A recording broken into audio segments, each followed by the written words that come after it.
جب تم کسی کو اپنا دوست بنا لو تو اپنے دل میں ایک قبرستان بھی بنا لو جہاں تم اس کی برائیاں دفن کر سکو۔ دماغ علم حاصل کر کے بولنے لگ پڑتا ہے، لیکن جب وہی علم دل پر اترتا ہے تو خاموشی لگ جاتی ہے۔ مقصد مر جائے تو انسان بھی مر جاتا ہے۔ کچھ لوگ کتنے عجیب ہوتے ہیں، اوپر سے ہی خاموش، اندر سے پوری کتاب، اور بہت کم لوگ ایسے ہوتے ہیں جو اس کتاب کو پڑھ سکتے ہیں۔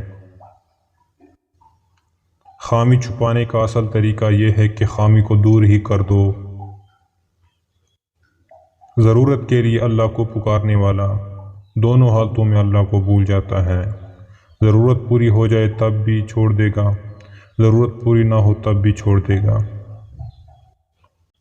انسان اپنے اوصاف سے ہی عظیم ہے، نہ کہ اونچا عہدہ حاصل کرنے سے، کیونکہ کوا اونچے مینار پر بیٹھ جائے تو وہ عقاب نہیں بن جاتا۔ حساس لوگ بہت جلد مر جاتے ہیں، کیونکہ ان کے پاس لوگوں کی زندگیاں اجاڑ کر بے حسی سے جینے کا ہنر نہیں ہوتا۔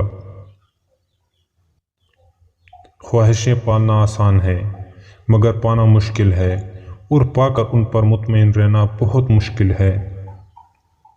پانی دریا میں ہو یا آنکھوں میں، گہرائی اور راز دونوں میں ہوتے ہیں۔ قطرہ جب دریا میں مل جاتا ہے تو وہ قطرہ نہیں رہتا، دریا بن جاتا ہے۔ پنجرے میں پیدا ہونے والے پرندے کو لگتا ہے کہ اڑنا ایک بیماری ہے۔ منافقت منہ کی باس کی طرح ہوتی ہے، اپنی کا پتہ نہیں چلتا اور دوسروں کی بری لگتی ہے۔ تم اپنے کردار کو بلند کرو، دوسرے لوگ دیکھ کر کہیں کہ اگر امت ایسی ہے تو نبی کیسے ہوں گے۔ اچھا دوست راستے میں ملی اچھی چیز کی مانند ہوتا ہے، ورنہ پتھروں کو لوگ ٹھوکر مار کر ہٹا دیا کرتے ہیں۔ وہ ہاتھ بہت انمول ہوتے ہیں جو آپ کو اس وقت سنبھالیں جب آپ ٹوٹ کر بکھر رہے ہوں۔ خاموشیاں کبھی کبھی تفسیر سے جواب دیتی ہیں۔ انسان کا کردار ایک ایسی کتاب ہے جسے ان پڑھ، جاہل اور اندھے بھی بآسانی پڑھ سکتے ہیں۔ جو آدمی ضرورت کے وقت محبت کو ترک کر دے وہ آدمی کبھی وفاداری نہیں پائے گا۔ لوگ تمہاری دل آزاری کرنے کے بعد ایسا رویہ دکھاتے ہیں جیسے تم نے ان کے دل آزاری کی ہو۔ آج کے مسلمان کا المیہ یہ ہے کہ اسے اللہ سے زیادہ غریب ہونے کا ڈر ہے۔ کبھی تلخ لہجہ نہ اپناؤ، کیونکہ کلہاڑی تو بھول جاتی ہے مگر درخت یاد رہتا ہے۔ ان لوگوں پر اپنے الفاظ ضائع مت کریں جو لوگ صرف آپ کی خاموشی کے مستحق ہوں۔ وفادار لوگوں کی ایک نشانی یہ بھی ہے کہ وہ ہمیشہ معذرت کرتے ہوئے نظر آئیں گے۔ محبت کے لحاظ سے ہر باپ یعقوب اور حسن کے لحاظ سے ہر بیٹا یوسف ہوتا ہے۔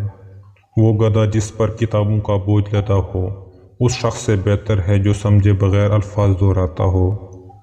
اپنے آپ کو چھوٹا نہ سمجھو، تم بے خودی کے عالم میں خود ایک کائنات ہو۔ تم پردے میں وہ کام نہ کرو جو تم لوگوں کے سامنے نہیں کر سکتے۔ زندگی میں جو چاہے حاصل کرو، مگر اتنا خیال رہے کہ تمہاری کامیابی کا راستہ لوگوں کے دلوں کو توڑتا ہوا نہ گزرے۔ کسی اور کی طرح بننے سے بہتر ہے کہ تم اپنی ایک پہچان بناؤ۔ استاد علم کی بارش ہے، اس بارش میں جتنا بھیگو گے کبھی زندگی کی شاخ پر مرجھاؤ گے نہیں۔ تسلیم کے بعد تحقیق انسان کو تباہ کر دیتی ہے۔ اچھا دوست چاہے کتنا ہی برا بن جائے کبھی اس سے دوستی مت توڑنا، کیونکہ پانی چاہے کتنا بھی گندا ہو جائے آگ بجھانے کے کام ضرور آتا ہے۔ دولت قریب آتی ہے تو 5 چیزیں خواب میں نظر آنا شروع ہو جاتی ہیں۔ خواب میں ہاتھ سے آگ اٹھانا، سر کے بال کٹے دیکھنا، پہاڑ دیکھنا یا پہاڑ پر چڑھنا، مچھلی دیکھنا یا مچھلی کھانا، یا خواب میں تخت دیکھنا۔ دولت قریب آنے کی یقینی نشانیاں ہیں۔ خوابوں پر بھروسہ کرو کیونکہ ان میں ابدیت کا دروازہ پوشیدہ ہے۔ تکلیف کی زیادتی محبت کی کمی کا باعث بن جاتی ہے۔ جب لوگ کہیں کہ ہم آپ سے تنگ ہیں تو سمجھ جائیں آپ اصول پرست ہیں یا پھر آپ ہی غلط ہیں۔